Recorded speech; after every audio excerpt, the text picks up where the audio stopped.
জানি হয়ে যেত। এই জন্য আলেমের সামনে দাঁড়ায় উচ্চ স্বরে কথা বলে বেয়াদবি করে, পোড়া কপাল, ঠিক কিনা?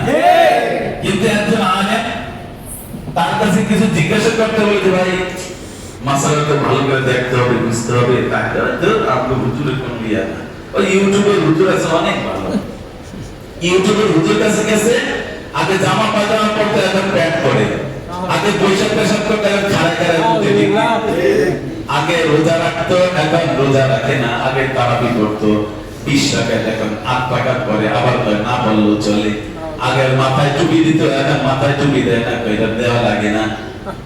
বুঝেন নাই কথাটা? এটা বড় বড় হুজুর, রূহ বুঝে ফেরেশতা, কুকুর বুঝে কুকুর, যেমন রূহ তেমন ফেরেশতা দেয়, আর যেমন কুকুর তেমন কুকুর দেয়।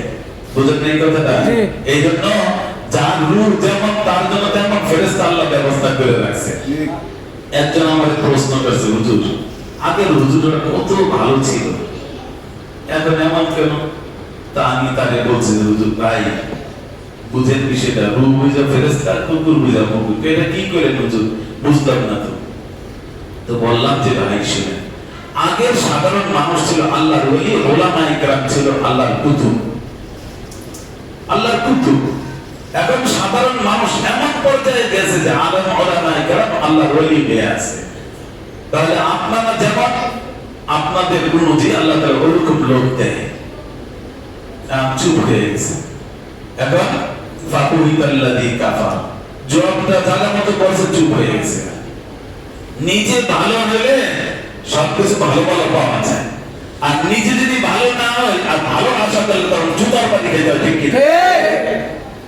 এই জন্য অন্যের চিন্তা না করে আল্লাহ বলেন কু আনফুসাকুম ওয়া আহলিকুম নার, নিজে বাঁচো মিয়া, আর নিজের পরিবারের জাহান্নাম থেকে বাঁচাও।